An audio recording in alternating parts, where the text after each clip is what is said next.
Hello. प्यारे बच्चों, जय हिंद। स्वागत है आप सभी का अभिनव ऑफिशियल पे। और उम्मीद करते हैं आप सभी जहाँ होंगे स्वस्थ होंगे, सुरक्षित होंगे। और सबसे पहले तो आज आपके सामने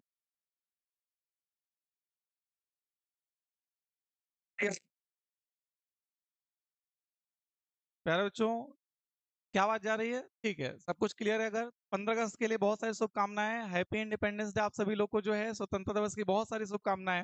और उम्मीद करते हैं आप सभी स्वस्थ होंगे, सुरक्षित होंगे। और आज हमने इसी दिन को चुना था कि आज आपके लिए एक बहुत शानदार सीरीज शुरू की जाएगी। और यह जो आपके सामने हम शुरू करने जा रहे हैं, इसमें याद रखिएगा टोटल 25 सेट हम लोग कंप्लीट करने वाले हैं लगभग। और क्लास कैसी लगी आप बताइएगा क्लास के बाद। अभी तो हम इस पे चर्चा नहीं करेंगे, अभी बस हम इतना कहना चाहेंगे कि हम लोग टोटल 25 सेट आपके सामने पढ़ेंगे, 25-25 क्वेश्चन का। और उसके बाद इन 625 क्वेश्चन को करने के बाद आपके पास कम से कम 1500 क्वेश्चन तैयार हो जाएगा।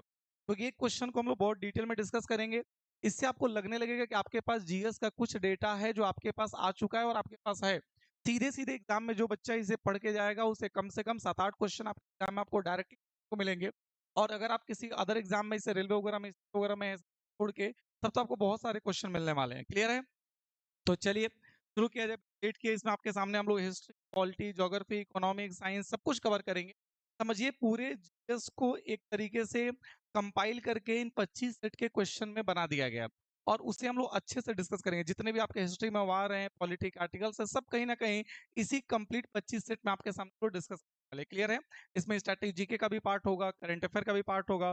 कुल मिला के जो बच्चे 26 में पेपर देने जा रहे हैं उनके लिए जीएस कैप्सूल एक ब्रह्मास्त्र साबित होने वाला है। क्लियर है? तो फटाफट जल्दी से एक बार सभी लोग शेयर कर दीजिए। Good evening, good evening, good evening all of you.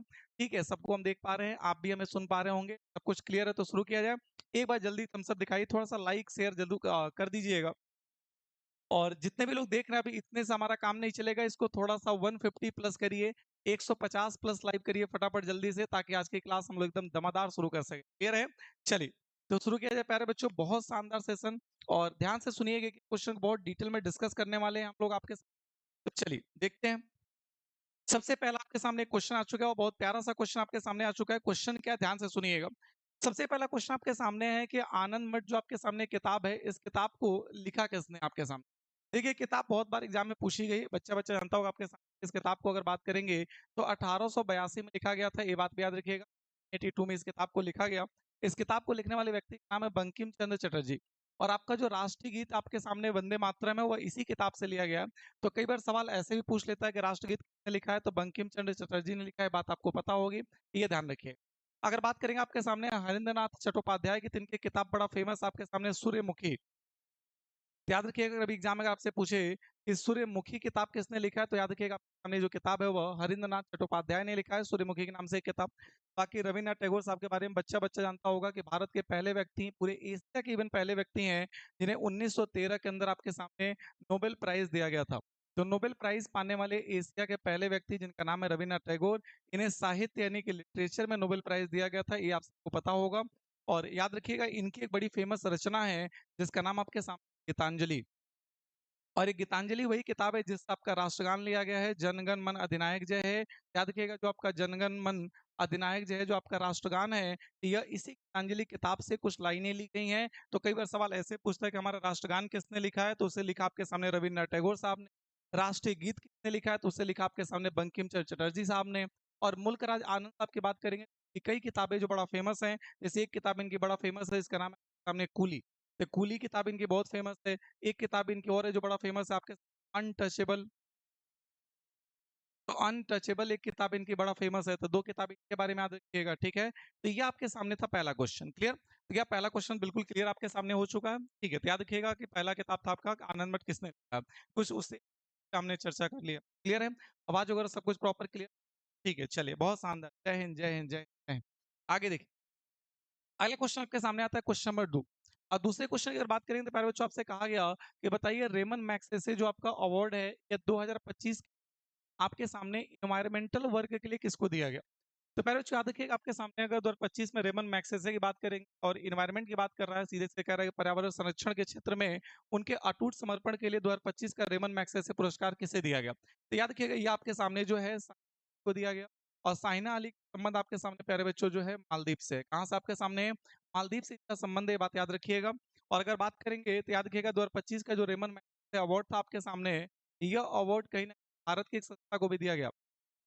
2025 का जो रेमन मैग्सेसे अवार्ड आपका है, ये इंडिया की एक संस्था को दिया गया जिसका नाम है एजुकेट गर्ल्स। तो ये भी बात याद रखिएगा आपके सामने कि एजुकेट गर्ल्स जो कि भारत की एक संस्था है, 2007 में इसकी स्थापना हुई थी। इस ऑर्गेनाइजेशन को भी आपके सामने कहीं ना कहीं रेमन मैग्सेसे दिया गया था। तो देखिए 2025 में रेमन मैग्सेसे आपके सामने एनवायरमेंटल वर्क के लिए साइना अली को दिया गया, जिनका संबंध मालदीव से है। और इंडिया की एक संस्था जिसका नाम है एजुकेट गर्ल्स, इसको भी 2025 में आपका रेमन मैग्सेसे अवार्ड दिया गया। रेमन मैग्सेसे बड़ा शानदार पुरस्कार, आपको पता होगा रेमन मैग्सेसे को हम लोग एशिया का नोबेल प्राइज के नाम से जानते हैं। ये बड़ा फेमस है, ये ध्यान रखिएगा। अब यहाँ पे बात करेंगे अगर डॉक्टर चितरंजन रनावल की, तो इनके बारे में एक बहुत अच्छी बात याद रखिएगा। चितरंजन रनावल वह व्यक्ति आपके सामने है जिन्होंने अटल बिहारी वाजपेयी साहब के आपके सामने पैरों की सर्जरी किया था। तो एक इंडियन आपके सामने जो है अमेरिकन, एक इंडियन अमेरिकन, एक भारतीय मूल के अमेरिकन आपके सामने जो है ऑर्थोपेडिक सर्जन है, ठीक है, ऑर्थोपेडिक सर्जन। और याद रखिएगा इनके बारे में कि इन्होंने क्या किया आपके सामने जो है सर्जरी किया था आपके सामने। सर्जरी किसका किया था इन्होंने आपके साथ, कि इन्होंने सर्जरी किया था, surgery PM Atal Bihari Vajpayee, former PM जो आपके थे अटल बिहारी वाजपेयी, अटल बिहारी वाजपेयी। तो अटल बिहारी वाजपेयी साहब के घुटनों की सर्जरी किया था आपके सामने ये चितरंजन रनावल साहब ने। तो यह सवाल शायद एग्जाम में तो नहीं आंसर, बट मे भी पूछ ले कि बताइए आपके सामने अटल बिहारी वाजपेयी साहब के घुटनों की सर्जरी किसने किया, तो उनका नाम है चितरंजन रनावल। क्योंकि अगर क्वेश्चन बनाते समय ऑप्शन में इसको रखा गया है तो कुछ सोच समझ के ही रखा गया होगा। क्लियर? ये था आपका दूसरा क्वेश्चन, बिल्कुल क्लियर है यहाँ तक? आगे बढ़िए, तीसरे क्वेश्चन पाइए फटाफट से। तीसरा क्वेश्चन आपके सामने आ गया कि बताइए आपके सामने जो 53वें नंबर का G7 समिट आपका होगा, ये कहाँ पे होने जा रहा है? 53वां G7 समिट जो आपका समिट है कहाँ पे होगा? सबसे पहले तो G7 में कितने देश आते हैं प्यारे बच्चों? G7 में टोटल आपके 7 देश आते हैं, पता होगा आपके। इसका ट्रिक कई बार हम क्लासों में बताए होंगे आपके। जीजा कई बार फ्रांस आए, जीजा कई बार फ्रांस आए। तो ये इसका ट्रिक हम बताते हैं, इसका मतलब आपके सामने हम बताते हैं जर्मनी, जीजा, तो जर्मनी। जा से आपका हो जाएगा जापान, तो जीजा। क से आपका हमने कहा था कनाडा, ई से हमने कहा आपके सामने, आर से आपके सामने हो जाएगा ब्रिटेन, आई से फ्रांस आपका हो जाएगा फ्रांस, और आईएस आपका हो जाएगा अमेरिका, मतलब कि यूएसए। याद रखिएगा आपके सामने Germany, Japan, Canada, Italy, Britain, France और अमेरिका, ये 7 देश हैं प्यारे बच्चों जो G7 के सदस्य हैं। अब G7 का आपके जो 53वें नंबर का मीटिंग होगा, यह होगा 2027 में। यह कहाँ पे होगा? याद रखिएगा के सामने यूएसए के अंदर होगा, ये बात याद रखिएगा। क्लियर है? तो G7 का जो आपके सामने 27 में मीटिंग होगा, यह आपका यूएसए के अंदर होगा। और आपको पता होना चाहिए G7 का जो 52 मीटिंग आपका हुआ है, इसका 52nd मीटिंग आपका हुआ है 2024 में। ये आपके सामने कहाँ पे हुआ है? यह हुआ आपके सामने फ्रांस के अंदर। तो ये बात भी याद रखिएगा आपके सामने कि G7 का जो आपका मीटिंग हुआ अभी रिसेंट में, 52वां मीटिंग, ये आपके कहाँ पे हुआ? ये आपका फ्रांस में हुआ। क्लियर है? चले फटाफट सेशन को, जितने लोग नए होंगे फटाफट जल्दी लाइक कर लीजिए प्यारे बच्चों, और चैनल को सब्सक्राइब जरूर कर लीजिएगा। क्लियर है? चलें, तो यह देखिएगा। अच्छा, कुछ और भी आपको डेटा लिखवा देते हैं। जैसे आपके सामने 52 में 2026 में हुआ, और कोई पूछा आपके सामने इसका 51 जो आपके सामने सबमिट था 2025 में, ये आपका कहाँ हुआ था? तो G7 का जो आपका 2025 में सबमिट हुआ था, याद रखिएगा सामने कनाडा में हुआ था। क्लियर? और अगर इसके 50वें सबमिट की बात करेंगे 2024 में, तो याद रखिएगा ये आपके सामने इटली के अंदर हुआ था। तो ये बात ध्यान रखिएगा।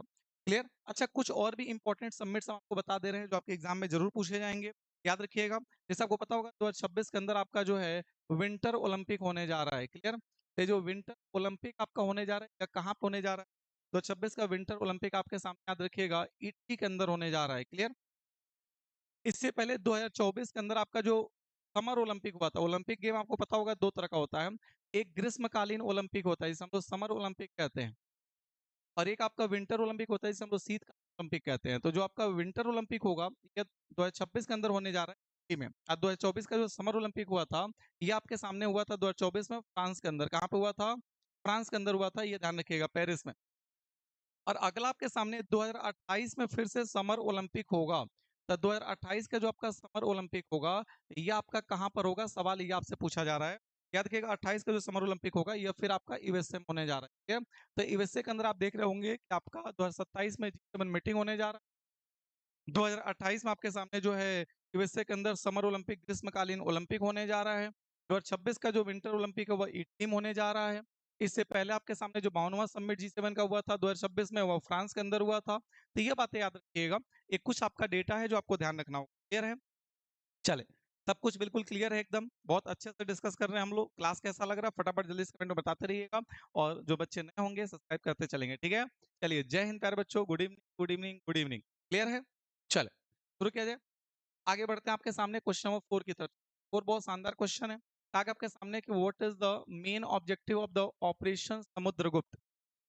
बताइए आपके सामने जो ऑपरेशन समुद्रगुप्त है इसका मेन उद्देश्य क्या है। ठीक है, ऑपरेशन समुद्रगुप्त का मुख्य उद्देश्य क्या आपके सामने है। कहा गया making the Indian ocean drug free, Hind महासागर को नशा मुक्त बनाना। या कहा गया आपके सामने पड़ोसी देशों के साथ समुद्री व्यापार को बढ़ाना।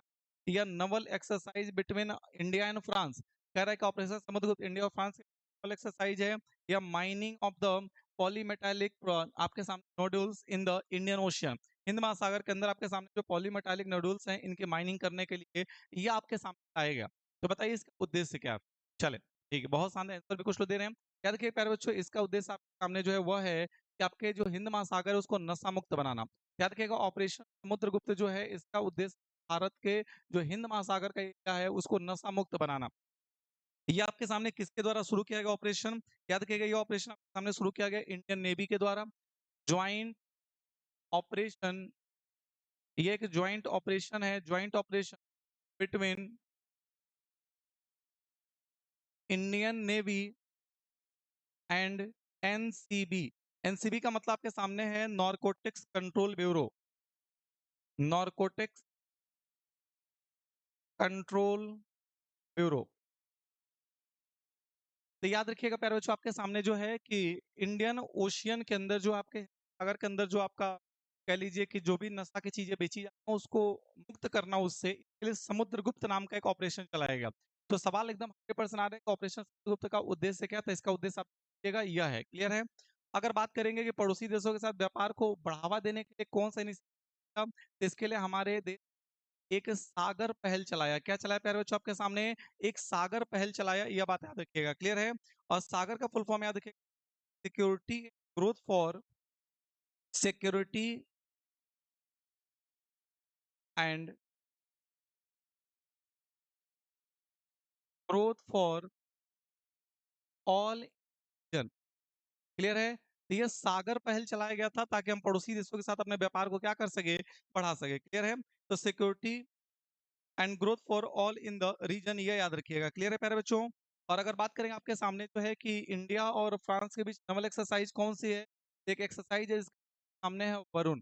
तो वरुण जो एक्सरसाइज है वो इंडिया और फ्रांस के बीच एक नवल एक्सरसाइज है, ये बात याद रखिएगा। और माइनिंग और पॉलीमेटालिक नोडल्स को जो आपके माइनिंग के अंदर है इसके लिए ऑपरेशन समुद्रयान चलाया गया। याद रखिएगा आपके सामने इसके लिए ऑपरेशन समुद्रयान चलाया गया। क्या चलाया गया? ऑपरेशन समुद्रयान। तो देखिए, ऑपरेशन समुद्रयान चलाया गया था आपके सामने mining of polymetallic nodules in the Indian ocean के लिए। और ऑपरेशन समुद्रगुप्त, कंफ्यूज मत होइएगा, समुद्रगुप्त है, यह समुद्रयान है, और यह सागर है। क्लियर है? तो तीनों का अलग अलग आपने डिटेल में डिस्कशन कर लिया। क्लियर? सेशन शानदार लग रहा होगा, शानदार लग रहा होगा, कैसा लग रहा है फटाफट बताते। क्लियर? बहुत डिटेल में डिस्कस करेंगे। लगभग 45 से 50 मिनट की क्लास आपकी होगी, जिसमें हम लोग 25 क्वेश्चन को बहुत शानदार से डिस्कस करने वाले हैं। क्लियर? चले, अगला क्वेश्चन देखिए आपके सामने, क्वेश्चन नंबर 5 की बात करते हैं। आप लिखते भी चलिएगा हमारे साथ साथ, जो भी डेटा को आप कॉपी में लिख चलिएगा। क्लियर है? चले, अगला क्या आपके सामने बताइए कि who is the author of the book a call to honour in the service of the emergent India. A call to honour in the service of emergent India नाम की पुस्तक को किसने लिखा है प्यारे बच्चों, ये आपसे पूछा गया। याद रखिएगा, इस पुस्तक को लिखा आपके सामने जसवंत सिंह साहब ने। जसवंत सिंह साहब की बात करेंगे तो भारत के डिफेंस मिनिस्टर रह चुके हैं। ये भारत के आपके सामने फॉरेन मिनिस्टर रह चुके हैं, विदेश मंत्री रह चुके हैं। ये भारत के अंदर आपके सामने फाइनेंस मिनिस्टर रह चुके हैं। तो ये भारत के अंदर 3 मंत्रालयों के मंत्री रह चुके हैं, इसके बारे में याद रखिएगा। और इनकी किताब एक बड़ा फेमस है, वो भी किताब याद रखिएगा। इनकी किताब है बड़ा फेमस आपके सामने, किताब का नाम आपके सामने है जिन्ना। जिन्ना इंडिया, ये एक ही किताब है। Partition independence. तो जिन्ना इंडिया पार्टीशन इंडिपेंडेंस, ये एक बड़ा फेमस किताब है जिसके लिए इनको जाना जाता है, ये बात याद रखिएगा। क्लियर है? और अगर बात करेंगे आपके सामने अमर्त्य सेन की, तो अमर्त्य सेन भारत के वो पहले व्यक्ति हैं जिनको 1998 में इकोनॉमिक्स के अंदर नोबेल प्राइज दिया गया था। अब भारत में इकोनॉमिक्स में नोबेल प्राइज पाने वाले पहले व्यक्ति का नाम है अमर्त्य सेन, जिनको 1998 में नोबेल प्राइज दिया गया। खुशवंत सिंह की बात करेंगे तो इन्होंने बहुत सारी किताबें लिखी हैं। किताब इनकी बड़ा फेमस, जो एग्जाम में बार बार पूछी जाती है, कि ट्रेन टू पाकिस्तान। याद रखिएगा, किताब ट्रेन टू पाकिस्तान किसने लिखा है? यह किताब खुशवंत सिंह साहब ने लिखा है। और राफिक जकारिया की अगर बात करेंगे तो इनकी भी किताब आपके सामने है, बड़ा फेमस है किताब इनकी है, जिसका नाम आपके सामने द मैन हू। इनकी किताब का नाम है, देखिएगा, कि द मैन हु डिवाइडेड। याद रखिए पहले बच्चों, आपके सामने the man who divided India, यह किताब आपके सामने लिखा है राफिक जकारिया ने। तो ये बात ध्यान रखें। क्लियर? ये था आपका पांचवा क्वेश्चन, ये ध्यान रखें। चले क्वेश्चन 6 की बात करते हैं फटाफट से। क्वेश्चन 6 की अगर बात करेंगे तो सवाल आया कि number of the medals who the India Paris Olympic 2024 का पेरिस ओलंपिक अभी ने बताया आपके सामने, पेरिस फ्रांस में हुआ था। इसमें भारत के द्वारा कुल कितने ओलंपिक मेडल जीते गए थे, ये आपसे क्वेश्चन पूछा जा रहा है। याद के पैर बच्चों, हमारे पास 2024 के ओलंपिक में भारत ने कुल 6 मेडल जीता था। इस 6 में एक आपके सामने जो हमारा था वह सिल्वर मेडल था, और 5 आपके सामने जो थे वो हमारे पास ब्रॉन्ज मेडल थे। क्लियर है? तो सिल्वर मेडल आपने किसने जीता था, ये बच्चा बच्चा जानता होगा। सिल्वर मेडल आपके सामने जो है नीरज चोपड़ा जीत के आए थे। और नीरज चोपड़ा आपके जो है वो भाला फेंकते हैं, जेवलिन थ्रो में बात याद रखिएगा, ठीक है? ये आपके सामने जो है जेवलिन थ्रो करते हैं, तो भाला शेप, ठीक है, जेवलिन थ्रो।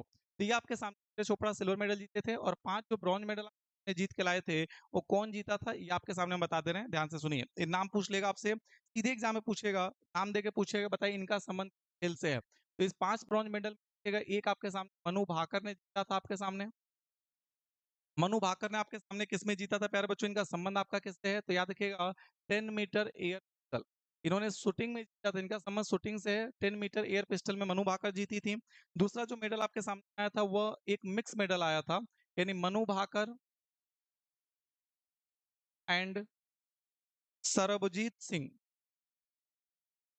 ठीक है, सरबजीत सिंह, ये दो लोग आपके सामने जो है, एक मिक्स स्पर्धा चल रही थी 10 मीटर एयर पिस्टल का, और इसमें ये लोग जीत के आए थे आपके सामने। याद रखिएगा, ये आपका पहला हो गया, ये आपका दूसरा हो गया ब्रॉन्ज मेडल।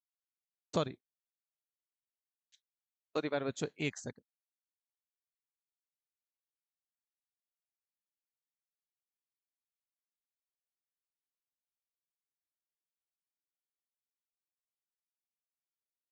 चल, तो ये ध्यान रखिएगा, आपके सामने ये आपका दूसरा मेडल हो गया। और अगर तीसरे मेडल की बात करेंगे आपके सामने, तो ये मेडल जीत के लाने का काम किया था स्वप्निल कुशाले। ठीक है, स्वप्निल कुशाल। और स्वप्निल कुशाले ने आपके सामने किस में जीता था? तो याद रखिएगा 50 मीटर राइफल में, मतलब इनका संबंध भी शूटिंग से। क्या में सीधे सवाल बनेगा कि स्वप्निल कुशाले का संबंध किससे है? शूटिंग से। क्लियर? और फोर्थ क्वेश्चन आपके सामने है अमन सेरावत। अमन सेरावत का नाम लगभग आप सभी लोगों ने सुना होगा, सेरावत। अमन सेरावत का संबंध आपके सामने जो है प्यारे बच्चों, यह कुश्ती से है। और यह 57 केजी के रेसलिंग कैटेगरी में आपके सामने, मेंस कैटेगरी में आपके सामने लेके आए थे मेडल, एक ब्रॉन्ज मेडल। और लास्ट आपके सामने देखिएगा जो है पांचवा मेडल जो है, वह इंडिया की जो मेंस है, मेंस हॉकी टीम, ये आपके सामने मेडल जीत के लेके आई थी। तो बताइए पेरिस ओलंपिक के अंदर कुल कितने मेडल जीते थे हम लोग? टोटल हम लोग जो जीते थे उसकी संख्या थी आपके है।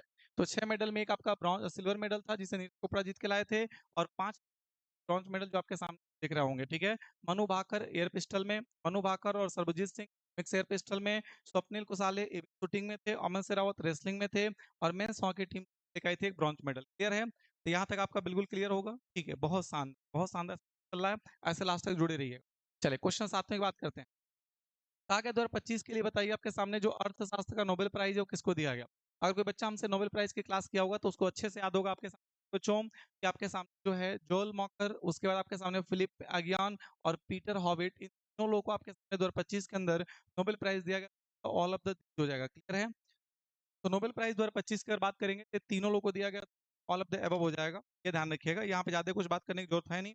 और इकोनॉमिक्स की अगर बात करेंगे नोबेल प्राइज की, तो ध्यान रखिएगा जो इकोनॉमिक्स का नोबेल प्राइज है, इकोनॉमिक्स का जो नोबेल प्राइज आपके सामने है, इकोनॉमिक्स नोबेल प्राइज, ये कई बार एग्जाम में पूछा गया कब शुरू किया गया था। इकोनॉमिक्स का नोबेल प्राइज की स्थापना 1968 में की गई थी, लेकिन जो पहली बार देने के बाद किया गया तो 1969। याद रखिएगा आपके सामने, इकोनॉमिक्स का नोबेल प्राइज पहली बार 1969 में दिया गया था और इसकी स्थापना 1968 में की गई है। और भारत के आज तक दो लोगों को इकोनॉमिक्स में नोबेल प्राइज मिला, इंडिया के अंदर दो लोगों को मिला है। एक अभी हमने पढ़ाया आपके 1998 में अमर्त्य सेन को, और एक 2019 में अभिजीत बनर्जी को मिला था, ये हमने आपको पढ़ा दिया। क्लियर है? तो ये ध्यान रखिए, अभिजीत बनर्जी 2019 और अमर्त्य सेन 1998। क्लियर? चले क्वेश्चन नंबर 8वें की बात करते हैं।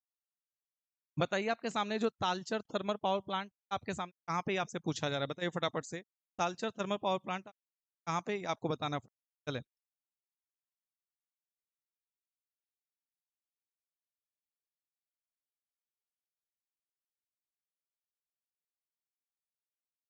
क्लियर?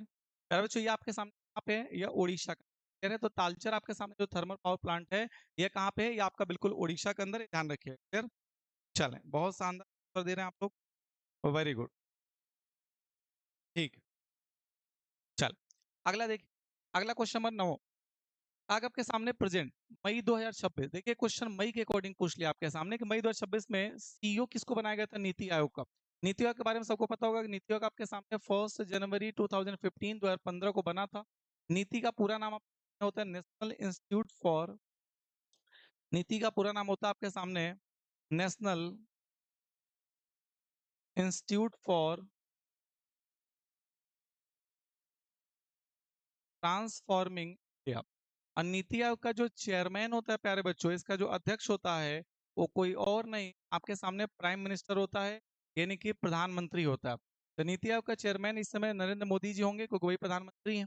तो ये इतनी बात आप बेसिक याद रखिएगा। अब सवाल है नीति आयोग का मई में कौन आपके सामने सीईओ था। तो मई में सीईओ थे आपके तिब्बत, ठीक है। बट अभी अगर आज हम बात करें, आपके 15 अगस्त आज है, तो आज की अगर हम बात करें आपके सामने कि इसके सीईओ कौन है, याद रखिएगा जुलाई 2026 से, जुलाई 2026 से इसके देखिए आपके सामने इनको क्या कहा गया, इनको कार्यकारी अधिकारी बनाया गया था, मतलब चीफ एजुकेटिव अधिकारी बनाया गया था, और ये नॉर्मली इनको बना दिया गया। अभी जो 2026 से, जुलाई 2026 से जो है, उनका नाम आपके सामने है अनुराग जैन। तो याद रखिएगा आपके सामने जो अनुराग जैन है, या अभी आपके सामने सीईओ है नीति आयोग के। और नीति आयोग के अगर वाइस चेयरमैन की बात करेंगे, नीति आयोग का वाइस चेयरमैन कौन है, उपाध्यक्ष कौन है, तो उनका नाम याद रखिएगा कि नीति आयोग का वाइस चेयरमैन का नाम आपके सामने अशोक कुमार लहरी। क्लियर है? तो अशोक कुमार लहरी हमने जो है, अशोक कुमार लहरी।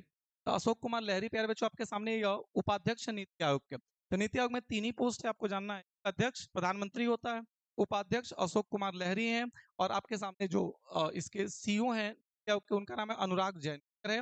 उस समय मई 2026 में आपके सामने निधि छिब्बर हुआ करती थी, का नाम फिलहाल के लिए उस समय याद रखिएगा, बट अभी का आप याद रखिएगा अनुराग जैन साहब है। क्लियर है?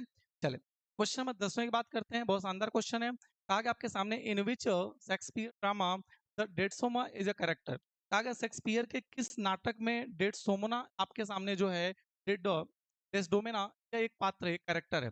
तो विलियम शेक्सपियर के बहुत सारे नाटक लिखे गए, उसमें से कौन सा ऐसा नाटक है जिस नाटक में आपके सामने डेस्डेमोना आपके सामने एक कैरेक्टर है, ये आपको बताना होगा। क्लियर? तो उस नाटक का नाम आपके सामने प्यारे बच्चों ओथेलो। ठीक है? ओथेलो के अंदर जो है, एक इनकी ओथेलो की पत्नी का जो नाम है वो डेस्डोमेना है, ध्यान रखिएगा। अभी यह सवाल आप एग्जाम में आ जाए, कहेंगे सर पता नहीं कहाँ से पूछा था, इसीलिए लीजिए हम करा दे रहे हैं। इसलिए कुछ ऐसे स्टेटमेंट बेस हम सवाल करा रहे हैं जो आपके एग्जाम में शायद आपको किसी किताब से पढ़ के नहीं मिलेगा, बट हम कराएंगे।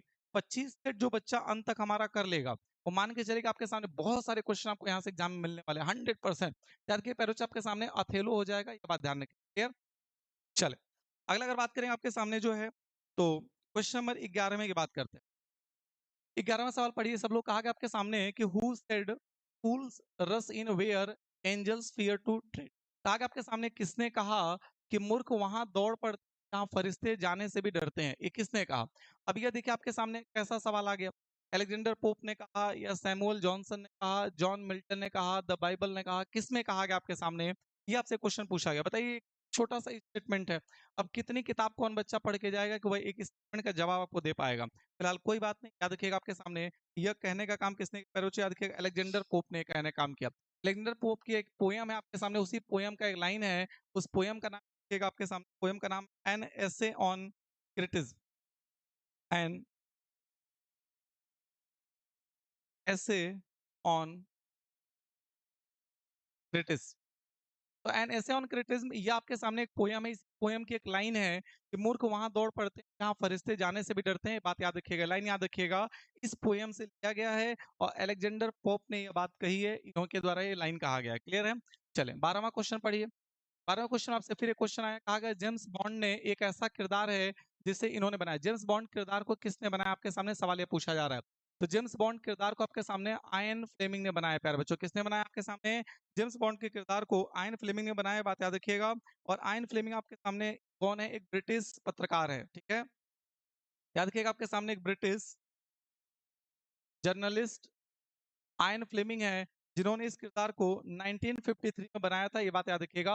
तो जो आपका जेम्स बॉन्ड किरदार है, इस किरदार को बनाने वाले व्यक्ति का नाम है आयन फ्लेमिंग, और ये आपके सामने ब्रिटिश पत्रकार हैं। याद रखिएगा, 1953 में इन्होंने इस किरदार को जन्म दिया। ये बात याद रखिए। क्लियर है? अब इस टाइप के सवाल अगर एग्जाम में आते हैं तो हम लोग बड़ा कंफ्यूज, सवाल है किसका? ना हिस्ट्री का है, ना पॉलिटी का, करंट का है किस चीज का? ये एक मिक्स क्वेश्चन होते हैं, और एक आध सवाल ऐसे जरूर आपको मिलेंगे जो शायद आपने कभी नहीं देखा होगा। कोई बात नहीं, चले 13वां क्वेश्चन पढ़िए, बड़ा शानदार क्वेश्चन है। आगे आपके सामने कि बताइए लियो टॉलस्टॉय की प्रसिद्ध रचना कौन सी है? अब ये सवाल तो बच्चा बच्चा पढ़ा होगा, क्लास में पढ़ा होगा आपके सामने कि वार वही व्यक्ति करता है जो आपके सामने टॉल होता है, तो वार वही करेगा जो टॉल होता है। यानी लियो टॉलस्टॉय की जो किताब है वो आपके वॉर एंड पीस। क्लियर है? तो वॉर एंड पीस की किताब आप सबको पता होगी कि लियो टॉलस्टॉय की किताब है। लेकिन सवाल ये भी आपके सामने कि द मर्चेंट ऑफ वेनिस किसने लिखा है? प्यारे बच्चों, याद रखिएगा, द मर्चेंट ऑफ वेनिस जो है ये विलियम शेक्सपियर की बड़ा फेमस किताब है, याद रखिएगा। क्लियर? द विलियम शेक्सपियर की किताब आपके सामने है, जिसका नाम आपके सामने the merchant of Venice. Clear है प्यारे बच्चों? और ये जो इलियाड किताब आपके सामने है, किसने लिखा? ये आपके होमर की किताब है। यह ग्रेट एक्सपीरियंस आपके सामने जो किताब है किसने लिखा? यह लिखा आपके सामने जो है चार्ल्स डिकेंस। तो चार्ल्स डिकेंस ने किताब लिखा। तो याद रखिएगा चार बात कहा गया। टॉलस्टॉय की किताब है वॉर एंड पीस, ये आपको क्लास में हमने पढ़ाया भी होगा। देखिए आनंद मत हो रही है, दो किताबें हमको देखने को मिल गई। द मर्चेंट ऑफ वेनिस बहुत बार, हजारों बार पूछा एग्जाम में, विलियम शेक्सपियर की किताब है, कई बच्चे कमेंट भी कर रहे थे। और इलियाड जो किताब है ये आपके सामने होमर की किताब है। और ग्रेट एक्सपेक्टेशंस जो आपकी किताब है, बड़ी उम्मीद है, यह किताब चार्ल्स डिकन्स ने लिखा है। ये बात याद रखिएगा। क्लियर? चले 14 क्वेश्चन। 14 क्वेश्चन में कहा गया आपके सामने कि मैं महामहिम का पहला मंत्री इसलिए नहीं बना हूं कि ब्रिटिश साम्राज्य के खात्मे की देखरेख करूं। यह किसने कहा था? कहा गया I have not become his majesty first minister president over the liquidation of the British empire who said it. किसने कहा था आपके सामने कि मैं महामहिम का मंत्री इसलिए बना क्योंकि मैं ब्रिटिश को खत्म होते नहीं देख सकता? महामहिम का भाई मंत्री बन जाते, लेकिन उसी समय ब्रिटिश साम्राज्य खत्म हो रहा था। 1947 के आसपास की बात है। ये बात किसने कहा? उस समय कौन था भारत के अंदर? बच्चा जनता को उस समय आपके सामने विंस्टन चर्चिल हुआ करता था। तो इस समय आपके सामने इसका चर्चिल हो जाएगा। क्लियर है? ये काम आपके सामने चर्चिल ने कहा था। और चर्चिल के बारे में याद रखिएगा कि ये बात इसने कब कहा था? तो जब आपके सामने भारत छोड़ो आंदोलन चल रहा था, यानी कि during the quit India movement 1942। याद रखिए प्यारे बच्चों, ड्यूरिंग क्विट इंडिया मूवमेंट, यानी कि भारत छोड़ो आंदोलन जो आपका चल रहा था 1942 में, उसी के दौरान विंस्टन चर्चिल ने एक आपके सामने स्टेटमेंट दिया। और ये स्टेटमेंट में देखिए पूछ लिया गया। ये वही विंस्टन चर्चिल है व्यक्ति, प्यारे बच्चों, जिन्होंने महात्मा गांधी को आपके सामने जो है हाफ नेक्ड फकीर, यानी आपके सामने जो है अर्धनग्न फकीर कहा था इसने। अर्ध नग्न फकीर। तो महात्मा गांधी को अर्धनग्न फकीर किसने कहा है? यह विस्टम चर्चिल ने ही कहा था प्यारे बच्चों। तो ध्यान रखिएगा कि विस्टम चर्चिल ने आपके सामने जो है महात्मा गांधी को अर्धनग्न फकीर कहा था।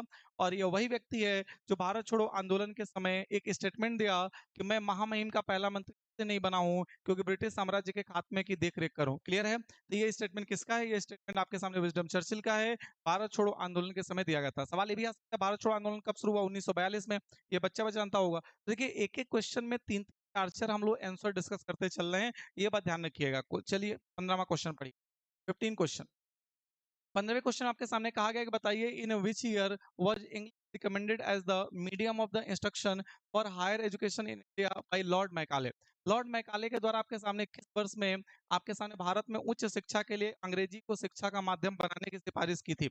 याद रखिए प्यारे बच्चों, यह काम किया गया था आपके सामने 1833 के चार्टर अधिनियम में। पता होगा आपको 1833 का चार्टर अधिनियम बहुत इंपॉर्टेंट है भारत के इतिहास में। अब इसके बारे में डिटेल में हम पढ़ाने जा रहे हैं, बट एक बात याद रखिएगा, इसका उद्देश्य क्या था? देखिए आपके सामने याद रखिएगा, यहाँ पे एक बात याद रखिएगा कि 2 फरवरी 1835 को 2 फरवरी अच्छा, एक सेकंड रुक जाइए। ये जो आपका प्रस्ताव है, ये प्रस्ताव आपके सामने 1835 में आएगा। 1835 चार्टर अधिनियम 1833 में आएगा, इसके बारे में भी चर्चा करेंगे, बट 1835 में यह प्रस्ताव आया था लॉर्ड मैकाले का। ये प्रस्ताव क्या था, पहले इसको समझिए आपके सामने। देखिए लॉर्ड मैकाले का प्रस्ताव यह था आपके सामने 2 फरवरी 1835 को एक प्रस्तुत किया लॉर्ड मैकाले ने आपके सामने एक प्रस्ताव रखा। इसका प्रस्ताव यह था आपके सामने कि हमें एक ऐसा वर्ग बनाना है, ऐसा हमें ग्रुप तैयार करना है, जिस ग्रुप में एक व्यक्ति रंग रूप जाति पाति से भारतीय हो, लेकिन उसकी जो सोच हो वह अंग्रेजी सोच हो, मतलब अंग्रेजों के जैसा सोचता हो, अंग्रेजों के लिए सोचता हो, बट रहने वाला भारत का हो। तो यही चीज के लिए इन्होंने एक प्रस्ताव बनाया कि हम एक ऐसा वर्ग तैयार करेंगे, उनको ऐसी शिक्षा देंगे जिनका जाति रंग रूप तो कैसा हो, भारतीय हो, लेकिन वह आपके सामने अंग्रेजों के लिए सोचे, अंग्रेजों के बारे में सोचे। और इस चीज का प्रस्ताव दिया आपके सामने लॉर्ड मैकाले ने 1835 में, 2 फरवरी 1835। इस प्रस्ताव को आपके सामने जो है इसी 1835 में उस समय गवर्नर जनरल था जिसका नाम था आपके सामने लॉर्ड विलियम वेंटिक। तो आपका गवर्नर जनरल था उस समय, गवर्नर जनरल जिसका नाम था आपके सामने प्यारे बच्चों लॉर्ड विलियम वेंटिक। और इसने आपके सामने जो है याद रखिएगा 7 मार्च 1835 को इस प्रस्ताव को उसने मंजूरी दे दी। याद रखिएगा आपके सामने यह 2 फरवरी 1835 को यह प्रस्ताव लेके आया गया, और इस प्रस्ताव को 7 मार्च 1835 को लॉर्ड विलियम बेंटिक ने आपके सामने मंजूरी दे दी। ये बात याद रखिएगा। तो ये सवाल एग्जाम में बन सकता है कि बताइए, देखिए इसका स्टेटमेंट ऐसे भी लिख के देता है, एग्जैक्ट स्टेटमेंट हम पढ़ रहे हैं आपके सामने। स्टेटमेंट आपके सामने यह कि रक्त और आपके रंग से भारतीय हो, लेकिन रुचि और विचारों और नैतिकता के बुद्धि से अंग्रेज हो, ऐसे वर्ग का निर्माण करना ये इसका उद्देश्य है। तो सवाल ये भी आपके सामने हो सकता है कि रंग से रक्त एवं रंग से भारतीय हो, लेकिन उसकी जो रुचि हो वह अंग्रेजी में हो, अंग्रेजों के लिए हो, अंग्रेजों के जैसी हो।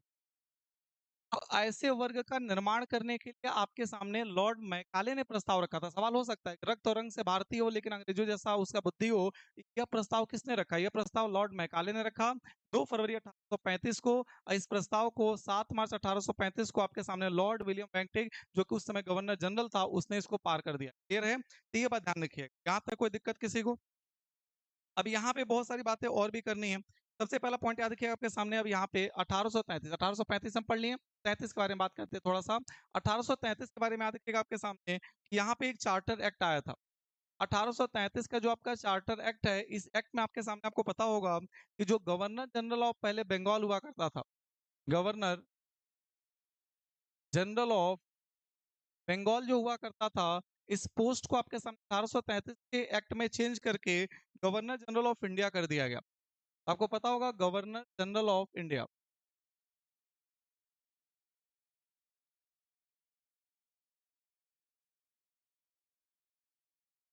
Governor general of India. याद रखिएगा आपके सामने कि बंगाल के गवर्नर जनरल का नाम बदल के भारत का गवर्नर जनरल कब किया गया? तो यह 1833 के चार्टर एक्ट में किया गया था, ये बात याद रखिएगा। और इस प्रकार भारत का पहला जो गवर्नर जनरल बना उसका नाम अभी आपने पढ़ा ही होगा, विलियम बेंटिक। ठीक है, तो भारत का जो पहला गवर्नर जनरल बना आपके सामने, फर्स्ट गवर्नर जनरल भारत का जो है, उसका नाम अभी जस्ट आपने पढ़ा कि लॉर्ड विलियम पेंटिक। ठीक है, तो ये ध्यान रखिएगा आपके सामने भारत का पहला गवर्नर जनरल बना। तो ये 1833 का अधिनियम है। इसके बाद आप याद रखिएगा 1858 के बारे में। 1858 का जो आपके सामने गवर्नमेंट ऑफ एक्ट आया, 1858 का जो आपके सामने government of India act, Bharat सरकार का जो आपका अधिनियम 1858 आया, इसमें आपको पता होगा कि जो ब्रिटिश क्राउन था वह कंप्लीट टेक ओवर कर लेता है ईस्ट इंडिया कंपनी को अपने अंडर। तो ये लिख देना आपके सामने कि British crown British Crown take over the direct administration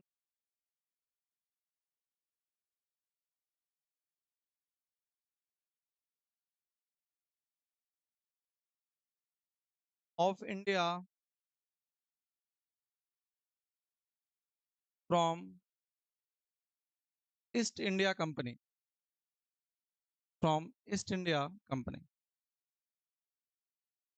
तो यह देखिएगा 1858। इस सवाल भी आपका एग्जाम में बन सकता है कि बताइए ईस्ट इंडिया कंपनी का जो एडमिनिस्ट्रेशन था, जो प्रशासनिक तरीका था, वो ब्रिटिश क्राउन ने कब आपके सामने टेक ओवर कर लिया? तो ये आपके सामने 1858 के भारत सरकार अधिनियम में ये आपके सामने टेक ओवर कर लिया गया था। क्लियर है?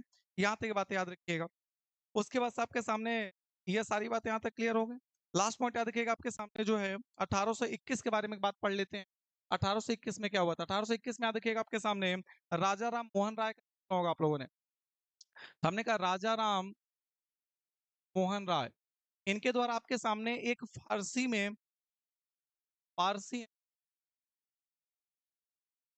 वीकली न्यूज़पेपर एक इनके द्वारा शुरू किया गया था।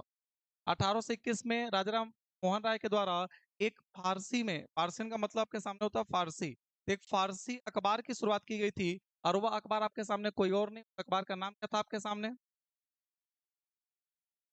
उस अखबार का नाम आपसे पूछा जा सकता है। अखबार का नाम याद रखिए आपके सामने मिरात उल अखबार। तो उसका नाम था आपके सामने जो है मिरात उल अखबार। याद रखिएगा आपके सामने मिरात उल अखबार के नाम से सवाल ये भी हो सकता है कि मिरात उल अखबार पत्र जो आपके सामने न्यूज़पेपर है, इसका शुरुआत किसने किया, इसको किसने लॉन्च किया, किसके द्वारा पब्लिश किया गया? तो राजा राम मोहन राय के द्वारा। कब पब्लिश किया गया? 1821 में। सवाल डायरेक्ट हो सकता है कि बताइए मिरात उल अखबार आपके सामने कब पब्लिश हुआ? तो यह पब्लिश हुआ था 1821 में। ये ध्यान रखिएगा। क्लियर है? तो 15वां क्वेश्चन बड़ा डिटेल में था, हमने चर्चा कर लिया। 16वें क्वेश्चन पे आइए। 16वां क्वेश्चन आपके सामने है the Arab invasion of the Sindh took place in, Sindh पर अरब ने आक्रमण कब किया? आपको पता होगा, ये बताइए। आपको पता होगा मोहम्मद बिन कासिम ने जो है सिंध पर आक्रमण किया था 712 ईस्वी। 712 ईस्वी में राजा दाहिर यहाँ हुआ करता था आपके सामने। इस राजा दाहिर को हराने के लिए आपको पता होगा मोहम्मद बिन कासिम ने आक्रमण किया था। तो लिख लीजिए आपके सामने जो है कि राजा दाहिर को हराने के लिए 712 ईस्वी मोहम्मद बिन कासिम ने आक्रमण किया। तो मोहम्मद बिन कासिम ने राजा दाहिर को हराने के लिए 712 ईस्वी में सिंध पर आक्रमण किया। और इसमें मोहम्मद बिन कासिम आपके सामने जीत भी जाता है। मोहम्मद बिन कासिम वो पहला व्यक्ति है जिसने आपके सामने जजिया कर लगाया था। तो याद रखिएगा आपके सामने जजिया कर किसने लगाया था? सबसे पहले मोहम्मद बिन कासिम ने। और यहीं से भारत के अंदर आपके सामने इस्लाम धर्म की शुरुआत हो जाती है। इस्लाम का जो प्रचलन भारत में बढ़ता है वह इसी आक्रमण के बाद भारत में बढ़ जाता है। तो ये बात भी याद रखिएगा। क्लियर? तो भारत में सबसे पहले जजिया कर लगाने वाला शासक कौन है आपके सामने? उसका नाम मोहम्मद बिन कासिम हो जाएगा। ये बात ध्यान रखिएगा। क्लियर? 1191 में आपके सामने क्या हुआ था? थोड़ा सा इसके बारे में बात कर लेते हैं। 1191 में आपको पता होगा सबसे पहले तराइन का युद्ध लड़ा गया था, फर्स्ट बैटल ऑफ तराइन। यहाँ पे आपका लड़ा गया था फर्स्ट बैटल ऑफ तराइन। तो तराइन का पहले युद्ध लड़ा गया था आपके सामने पृथ्वीराज चौहान और मोहम्मद गोरी के बीच। क्लियर है? याद रखिएगा आपके सामने पृथ्वीराज चौहान, पृथ्वीराज चौहान एंड मोहम्मद गोरी। तो मोहम्मद गोरी और पृथ्वीराज चौहान के बीच में पहले बार आपके सामने तराइन का युद्ध लड़ा गया 1191 में। तराइन का दूसरा युद्ध कब लड़ा गया आपके सामने? 1192 में। याद रखिएगा आपके सामने second battle of Tarain. Tarain का दूसरा युद्ध आपके सामने लड़ा गया था 1192 में लड़ा गया था। है? तो तराइन का पहला युद्ध लड़ा गया 1100 आपके सामने 91 में, और दूसरा लड़ा गया 1192 में। 326 में आपके सामने क्या हुआ था? याद रखिएगा 326 में आपके सामने जो है एक युद्ध हुआ था आपके सामने, बड़ा फेमस युद्ध है। इसका नाम है बैटल ऑफ हाइडपिस। तो बैटल ऑफ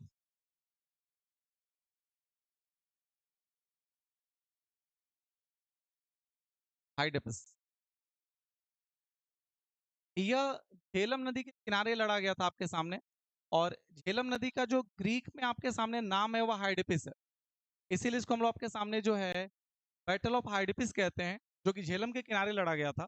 और यह लड़ा गया था आपके सामने अलेक्जेंडर और पोरस के बीच में, मतलब ये सिकंदर और पोरस के बीच में लड़ा गया था। याद रखिएगा आपके सामने अलेक्जेंडर एंड पोरस। तो झेलम किनारे आपके सामने जम्मू कश्मीर के अंदर बैटल ऑफ हाइडिप्स हुआ था, जो कि 326 बीसी में हुआ था। ये बात ध्यान रखिएगा, 326 ईसा पूर्व हुआ था। क्लियर? तो ये कुछ डेटा था आपके सामने जो आपने पढ़ा। अगला क्वेश्चन देखिए, अभी देखिए ऐसे बहुत सारे सवाल तैयार हो गए। जैसे पहले आपके सामने जजिया कर सबसे पहले किसने लगाया, तो मोहम्मद बिन कासिम ने लगाया। राजा दाहिर को किसने हराया, मोहम्मद बिन कासिम ने। कब युद्ध हुआ था, तो यह 712 ईस्वी में हुआ था। तराइन का पहला युद्ध कब हुआ, 1191 में। तराइन का दूसरा युद्ध कब हुआ आपके सामने, 1192 में। किसके बीच हुआ, वो पृथ्वीराज चौहान और मोहम्मद गौरी के बीच में हुआ था। बैटल ऑफ हाइडिपिस किसके बीच में हुआ था, सिकंदर और पोरस के बीच में हुआ था। किस नदी के किनारे हुआ, झेलम के किनारे हुआ। झेलम को ही हम लोग ग्रीक भाषा में हाइडिपिस के नाम से जानते हैं। तो ये बात याद रखिएगा। क्लियर? चले, क्वेश्चन नंबर 17वां पढ़िए फटाफट से। क्वेश्चन नंबर 17 कहा गया आपके सामने कि 193वां सदस्य आपके सामने यूनाइटेड नेशन का कौन बना है। याद रखिएगा, यह बना था आपके सामने साउथ सूडान। क्लियर है? याद रखिएगा आपके सामने जो है साउथ सूडान इसका सदस्य बना, और ये आपके सामने 14 जुलाई 2011 को इसका 193वां सदस्य बना। और अभी आपके सामने यूनाइटेड नेशन में टोटल कितने मेंबर हैं, 193 मेंबर्स है। अच्छा, किरीबाती के बारे में बात याद रखिएगा, दुनिया का इकलौता ऐसा दुनिया का दुनिया का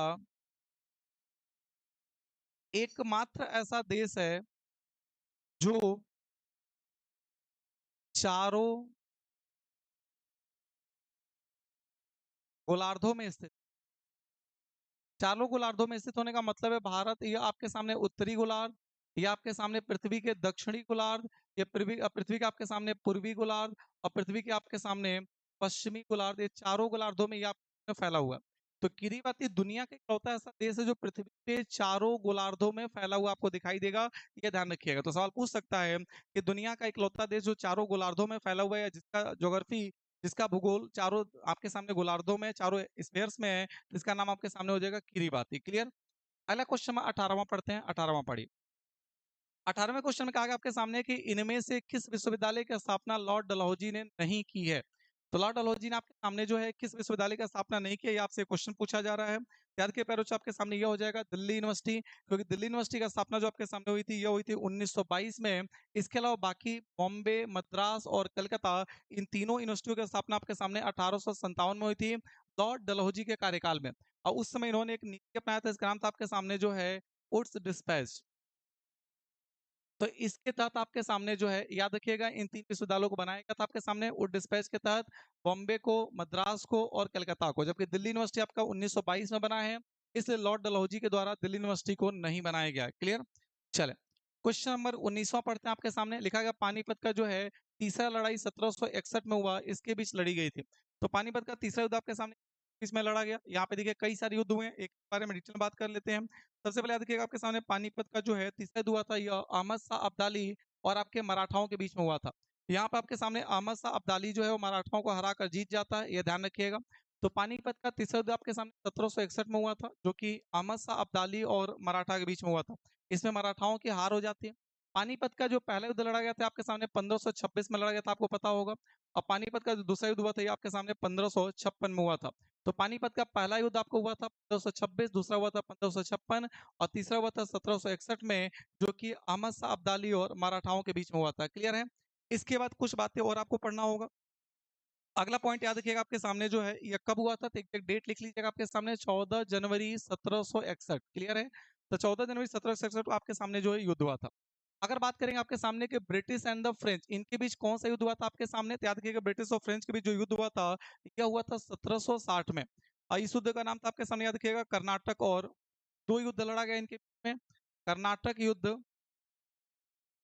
और वांडीवास का युद्ध हुआ था इनके, वांडीवास का युद्ध। तो कर्नाटक और वांडीवास का युद्ध आपके सामने लड़ा गया था ब्रिटिश और फ्रेंच के बीच में 1760 के अंदर। क्लियर? ये बात ध्यान रखिएगा। उसके बाद अगर बात करें आपके सामने जो है, तो मुगलों के बीच में और शेरशाह के बीच में जो है आपके सामने कई सारे बैटल लड़े गए थे। तो ध्यान रखिएगा आपके सामने अगर मुगल और शेरशाह की बात करेंगे, तो मुगल और शेरशाह के बीच में आपके सामने लड़ा गया था सबसे पहले 1539 में आपके चौसा का युद्ध, बैटल ऑफ चौसा। तो 1539 में इनके बीच में चौसा का युद्ध लड़ा गया था। इसके बाद 1540 में आपके सामने जो एक कन्नौज और बिलग्राम का युद्ध लड़ा गया था आपके सामने। Battle of Kannauj. कुछ जगहों पे इसी कन्नौज के युद्ध को हम लोग बिलग्राम का युद्ध के नाम से जानते हैं, ये भी ध्यान रखिएगा। हुमायूं और शेरशाह सूरी के बीच ये युद्ध लड़ा गया था आपके सामने। मतलब मुगल में कौन मुगल था जो शेरशाह सूरी से लड़ा था, तो उसका नाम था आपके सामने हुमायूं। याद रखिएगा आपके सामने जो है हुमायूं और शेरशाह सूरी के बीच में लड़ा गया था 1540 में। बैटल ऑफ द कन्नौज, इसी को बिलग्राम का युद्ध कहा जाता है। और बैटल ऑफ चौसा, क्लियर है। तो दो युद्ध लड़ा था मुगलों और शेरशाह सूरी के बीच में। और अगर लास्ट बात करेंगे आपके सामने कि मराठा और ब्रिटिश के बीच में कौन सा युद्ध हुआ, आपको पता होगा इनके बीच में युद्ध लड़ा गया था, वो लड़ा गया था 1775 से लेकर के 1818 तक। और ये आपके सामने युद्ध हुआ, इसको हम लोग नाम जानते हैं आपके सामने एंग्लो मराठा वार के नाम से जानते हैं। तो इनके बीच में तीन आपके सामने जो है एंग्लो मराठा वार हुआ। इनके बीच में तीन एंग्लो मराठा वार होता है। और इसमें जो मोस्ट इंपॉर्टेंट दो युद्ध है उनका नाम याद रखिएगा, एग्जाम में बहुत बार पूछा गया। एक याद रखिएगा आपके सामने 1782 में treaty of Salbai, treaty of Salbai. Salbai की संधि आपके सामने जो है किसके बीच में हुई है, तो ये आपके सामने हुई है मराठा और ब्रिटिश के बीच में। पहला पॉइंट, और ये कब हुआ है 1782 में। और दूसरा देखिएगा आपके सामने 1802 में जो है वो ट्रीटी ऑफ बेसिन, बेसिन की संधि कब हुई है, तो ये आपके सामने हुई है 1802 में।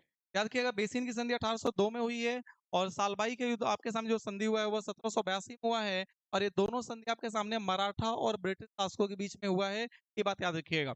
एंग्लो मराठा युद्ध कब से कब तक चला, तो ये चला आपके सामने 1775 से 1818 तक चला। एंग्लो मराठा युद्ध किसके किसके बीच में हुआ, तो ये मराठाओं और अंग्रेजों के बीच में हुआ, यह बात याद रखिएगा। क्लियर। चले 20वां क्वेश्चन देखते हैं फटाफट से। 20वां क्वेश्चन आपके सामने है कि भारत ने गोवा को पुर्तगालियों से कब आजाद कराया, तो भारत आपके सामने जो है याद रखिएगा कब आजाद कराता है, याद रखिएगा यह आजाद कराया था हम लोग 1961 में। 19 दिसंबर आपके सामने 1961 याद रखिएगा। एक ऑपरेशन चलाया गया था, इसका नाम था आपके सामने ऑपरेशन विजय। तो ऑपरेशन विजय के तहत जो है भारत ने गोवा को पुर्तगालियों से आजाद कराया। यह ऑपरेशन लगभग चला था 36 घंटे तक चला था यह ऑपरेशन, बात याद रखिएगा। और इसके तहत आपका गोवा आजाद हो गया। इसलिए 19 दिसंबर को आप देखते होंगे गोवा लिबरेशन डे मनाया जाता है। तो गोवा का मुक्ति दिवस मनाया जाता है आपके सामने, गोवा लिबरेशन डे मनाया जाता है 19 दिसंबर को, ये बात याद रखिए। क्लियर। और 1948 में आपके सामने हैदराबाद को भारत में मिलाने के लिए एक ऑपरेशन चलाया गया था जिसका नाम था ऑपरेशन पोलो। तो सवाल ये भी हो सकता है कि ऑपरेशन पोलो क्या है। ऑपरेशन पोलो जो है ये आपके सामने सरदार वल्लभ भाई पटेल ने चलाया था हैदराबाद को भारत के अंदर मिलाने के लिए। और ये आपके सामने 1948 में चलाया गया था। क्लियर है। चल क्वेश्चन नंबर 21वां पढ़िए फटाफट से। 21वें सवाल में यह है कि विच battle made the British rule in India finally supreme, किस लड़ाई ने भारत में ब्रिटिश शासकों को आखिरकार सर्वोपरि बना दिया। वो कौन सी लड़ाई है जिसमें ब्रिटिश शासन आपके सामने जो है वो भारत में अपना कह लीजिए पैर जमा लेता है या अपने आप को साबित कर लेता है। याद रखिएगा ये आपके सामने हो जाएगा बैटल ऑफ द बक्सर। देखिए जो पलासी युद्ध 1757 में हुआ था, इसमें ब्रिटिश शासकों ने आपके सामने जो है वो बंगाल पे अपना कब्जा जमा लिया। लेकिन जब आपके सामने बक्सर का युद्ध 1764 में हुआ, तो ये आपके सामने बंगाल के ऊपर, बंगाल के साथ साथ आपके सामने बिहार के ऊपर, बिहार के साथ साथ आपके सामने उड़ीसा के ऊपर, ये अलग अलग कई क्षेत्रों में एक साथ अंग्रेजों ने युद्ध जीता। तो जब कई क्षेत्रों में एक साथ युद्ध जीते तब से इनका शासन सर्वोपरि हो गया। जैसे मान लीजिए एक आदमी किसी आदमी को मार दे तो उसका थोड़ा सा प्रभाव कम दिखाई देगा, लेकिन मान लीजिए सभी को मारते चला जाए तो फिर उसका प्रभाव ज्यादा हो जाएगा। इसलिए बक्सर का जो युद्ध था, इस समय से अंग्रेजों का शासन भारत के अंदर थोड़ा सा दबदबा के साथ आगे बढ़ने लगा, क्योंकि बक्सर के युद्ध में एक ही साथ बंगाल, बिहार और उड़ीसा कई अलग अलग साम्राज्यों को अंग्रेजों ने हरा दिया। क्लियर है, तो ये बात याद रखिएगा। बाकी आपके सामने मैसूर वार कब हुआ था, आपके सामने मैसूर का चौथा वार कब हुआ था, ये सब डेट याद रखिएगा। चले क्वेश्चन नंबर 22वां पढ़िए आपके सामने। 22वें सवाल में क्या कहा गया, 22वें में कहा गया कि भारत में ब्रिटिश गवर्नर जनरल कौन था जिसके शासनकाल में चार्टर्ड का एक हिस्सा इस प्रकार था। भारत का कोई भी मूल निवासी या महामहिम का कोई भी स्वाभाविक रूप से जन्मा प्रजनन या अपने धर्म जन्म स्थान वंश या रंग के कारण किसी भी पद या कार्यालय या रोजगार को धारण करने के लिए अयोग्य नहीं ठहराया जाएगा। ये बात आपके सामने किसने कहा था, तो अभी जस्ट कुछ देर पहले आपको हम पढ़ा के आए हैं कि विलियम बेंटिक आपके सामने वो व्यक्ति है जो जाति धर्म के आधार पर लोगों को बांटने की बात नहीं किया। वो कहा कि बस आप चाहे किसी भी वंश के हो, आप याद रखिए आपकी जो सोच है वो अंग्रेजों की जैसी होनी चाहिए, ये बात ध्यान रखिएगा। क्लियर है। और इसके लिए एक एक्ट आया था, आपको पता होगा 1833 में चार्टर एक्ट आया था। उसी एक्ट में ऐसी बात आपके सामने कही गई थी। क्लियर है? 1829 में आपके सामने सबसे पहले याद रखिएगा सती प्रथा पे रोक लगाने वाला जो व्यक्ति है उसका नाम है लॉर्ड विलियम बेक्टिक है। 1829 में सती प्रथा पर राजा राम मोहन राय के साथ मिल करके रोक लगाने वाले व्यक्ति का नाम आपके सामने है लॉर्ड विलियम बेक्टिक। तो सवाल बनता है सती प्रथा पे सबसे पहले किसने रोक लगाया? तो आपके सामने याद रखिएगा उसका नाम जो है लॉर्ड विलियम बेक्टिक हो जाएगा। क्लियर है? ये बात ध्यान रखिएगा।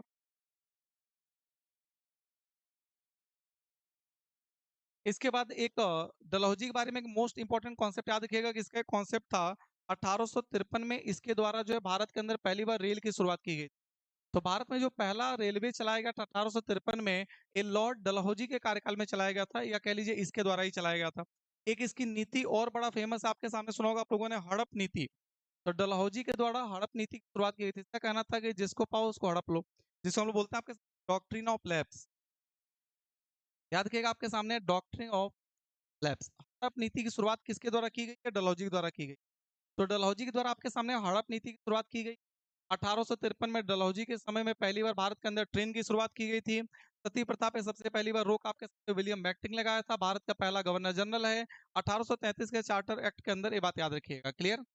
चल, क्वेश्चन नंबर 23वां पढ़िए आपके सामने, शक संवत की शुरुआत किसके द्वारा किया गया था? ध्यान रखिएगा शक संवत की शुरुआत आपके सामने जो है कनिष्क के द्वारा किया गया था। और ये कब किया गया था आपके सामने? इन 78 एडी। ठीक है, 78वें ईस्वी में आपके सामने कनिष्क के द्वारा जो है शक संवत की शुरुआत की जाती है। ये बात आपको ध्यान रखना होगा। क्लियर है? उसके बाद देखिएगा आपके सामने जो समुद्रगुप्त है, इसको हम लोग एक नाम से जानते हैं, बड़ा एग्जाम में कई बार पूछा गया आपके सामने जो है। समुद्रगुप्त को आपके सामने जो है नेपोलियन ऑफ इंडिया की उपाधि दी गई। तो इसको जो है आपके सामने नेपोलियन ऑफ इंडिया के नाम से जाना जाता है, याद रखिएगा। तो समुद्रगुप्त को नेपोलियन ऑफ इंडिया की उपाधि दिया, ये बात ध्यान रखेंगे। बाकी अगर बात करेंगे आपके सामने जो है कि चंद्रगुप्त द्वितीय की अगर बात करेंगे, तो चंद्रगुप्त द्वितीय को जो है हम लोग विक्रमादित्य के नाम से जानते हैं। और ये वही व्यक्ति हैं जिनके समय को स्वर्ण युग के नाम से जाना जाता है। स्वर्ण युग के नाम से इसलिए जाना जाता है क्योंकि इनके समय में 9 रत्नों का दरबार लगा करता था। उसी दरबार में आपके सामने कालिदास भी एक कवि हुआ करते थे। तो पूछा जाता है कालिदास किसके समय कवि हुआ करते थे? ये चंद्रगुप्त द्वितीय के समय एक कवि हुआ करते थे। और विक्रमादित्य इन्हीं का दूसरा नाम है, ये बात पे याद रखिएगा। स्वर्ण युग आपके सामने किसके कार्यकाल को कहा जाता है? चंद्रगुप्त द्वितीय कार्यकाल को कहा जाता है, क्योंकि इस व्यक्ति ने धार्मिक, सांस्कृतिक हर तरीके से समाज का विकास किया। अगला क्वेश्चन पढ़िए आपके सामने, क्वेश्चन नंबर 24वां। क्वेश्चन नंबर 24 पढ़िए। 24वें क्वेश्चन में कहा गया आपके सामने कि उन दो देशों के नाम बताइए जहां प्राचीन भारत के सांस्कृतिक प्रभाव के अवशेष आज भी मंदिरों के रूप में मौजूद हैं। तो कहां पे आपके सामने भारत के शेष आज भी पाए जाते हैं, ये बात आपको बताना होगा फटाफट से। याद रखिएगा आपके सामने इसका जवाब हो जाएगा कंबोडिया और इंडोनेशिया। कंबोडिया और इंडोनेशिया। कंबोडिया में एक मंदिर है भारत का जो कि आज भी आपके सामने बड़ा फेमस है। याद रखिएगा Angkor what temple. Angkor what temple. तो ये आपके सामने जो है एक कम्बोडिया में भारत का मंदिर है। एक इंडोनेशिया के अंदर आपके सामने मंदिर है भारत का, जिसका नाम आपके सामने है प्रबनान टेम्पल।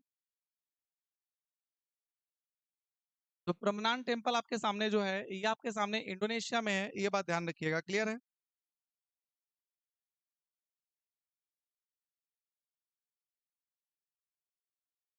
चल, यहाँ तक बिल्कुल क्लियर था। अब लास्ट क्वेश्चन आज का आपके सामने आ गया। देखिए क्वेश्चन नए पैटर्न का।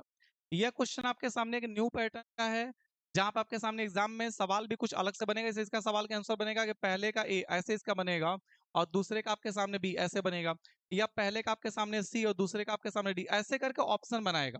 अब यह देखिए ऑप्शन भी बनाने का मतलब एक एक क्वेश्चन में पहले इन्होंने सवाल क्या पूछा, सवाल इन्होंने पूछा ऐसा कई सारा सवाल हम आपको कराने जा रहे हैं, क्योंकि नए पैटर्न के क्वेश्चन है। क्वेश्चन ये था आपके सामने कि name of the one most illustrious king in the each following dynasty. आपके सामने नीचे दिए गए हर राजवंश के सबसे मशहूर राजाओं का नाम बताना आपको, जिससे गुप्त वंश में सबसे मशहूर कौन है। तो इसके गुप्त वंश में याद रखिएगा सबसे कमजोर शासक था, उसका नाम था रामगुप्त। ये सबसे कमजोर शासक, गुप्त वंश का सबसे कमजोर शासक अगर कभी एग्जाम में पूछ ले तो नाम याद रखिएगा रामगुप्त हो जाएगा। और सबसे मजबूत शासक का नाम आपके सामने चंद्रगुप्त द्वितीय। चंद्रगुप्त द्वितीय को अभी हमने पढ़ा आपके सामने कि विक्रमादित्य के नाम से जाना जाता है। तो इनको विक्रमादित्य के नाम से जानते हैं। इनके काल को हम लोग स्वर्ण युग कहते हैं, क्योंकि इन्हीं के समय में आपके सामने 9 रत्नों का दरबार लगता था। और उन्हीं 9 रत्नों के दरबार में आपको पढ़ने को मिलेगा कि कालिदास जैसे महान शख्स भी हुआ करते थे। क्लियर है? तो चंद्रगुप्त द्वितीय आपके सामने सबसे महान हो जाएंगे गुप्त वंश में। और अगर मुगल वंश की बात करेंगे तो सबसे महान शासक आपका हो जाएगा अकबर। देखिए औरंगजेब ने भौगोलिक विस्तार किया मुगलों का। औरंगजेब जो है वो मुगलों का भौगोलिक विस्तार करता है, साम्राज्य का विस्तार करता है, लेकिन अकबर ने आपके सामने जो है धार्मिक, आर्थिक, प्रशासनिक, सामाजिक, हर तरह से इसने मुगलों का विकास किया या विस्तार किया। इसलिए अकबर सबसे महान शासक माना जाता है मुगलों में, ये बात याद रखिएगा। अगर बात करेंगे शाहजहां की, तो शाहजहां को हम लोग जो है पता होगा ताजमहल बनवाने के लिए जानते हैं, और शाहजहां के काल को स्थापत्य कला का स्वर्ण युग भी कहा जाता है। स्थापत्य कला का, स्थापत्य या वास्तुकला बोल लीजिए, स्थापत्य या वास्तुकला का स्वर्ण युग कहा जाता है। तो ध्यान रखिएगा, आपके सामने स्थापत्य कला का स्वर्ण युग किसके कार्यकाल को कहा जाता है, तो शाहजहां के कार्यकाल को कहा जाता है। और ये मुगलों का सबसे मशहूर शासक तो नहीं कह सकते हैं, लेकिन स्थापत्य कला के लिए इसको भी जाना जाता है। बात याद रखिएगा, क्लियर है। तो यह आपके सामने था 25 क्वेश्चन। अब आपने आज जो सेशन किया इसमें आपको देखने को मिल रहा होगा कि जो 25 क्वेश्चन लोग पास थे, इस 25 क्वेश्चन में हम लोग 25 नहीं, कम से कम 100 से ज्यादा क्वेश्चन को तैयार किया। अगर 25 सेट आप करके जाते हैं तो लगभग आपके पास 1000+ क्वेश्चन होंगे जो आपके तैयार हो चुके होंगे। तो अभी ये सेशन आपको कैसा लगा आप जरूर कमेंट बॉक्स में बताइएगा। ये सेशन आपका लगातार कंटिन्यू होने जा रहा है, और जिस प्लेलिस्ट को आप देख रहे होंगे इसमें जाके देखिए, लगातार आपकी सारी क्लासें पहले से अपलोड की गई हैं जो आपके सामने लाइव चल रही होंगी, क्लियर है। तो बाकी जो लोग भी नए होंगे फटाफट चैनल को सब्सक्राइब कर लेंगे, लाइक कर लेंगे, और क्लास कैसा लगा ये आप हमें जरूर बताइएगा, क्योंकि यह आपके सामने कंप्लीट जीएस को इन 25 मिनट के अंदर कंपाइलेशन बना करके डिस्कस करने की कोशिश की गई है। आपको पता होगा कि इसमें बहुत सारे पोर्शन ऐसे हैं जिसमें हम चर्चा नहीं करते हैं, हिस्ट्री वगैरह हम नहीं पढ़ाते हैं आपको, लेकिन फिर भी कोशिश किया गया आपके सामने कि एक अच्छी डेटा निकाल करके और आप तक ये पहुंचाया जाए, क्लियर है। तो चलिए आज की सेवा फिलहाल के लिए समाप्त की जाती है। थैंक यू, जय हिंद, बहुत बहुत स्वागत है आप सभी का। और आज की स्वतंत्रता दिवस की बहुत सारी शुभकामनाएं फिर से आप लोगों को। जय हिंद, जय भारत, थैंक यू।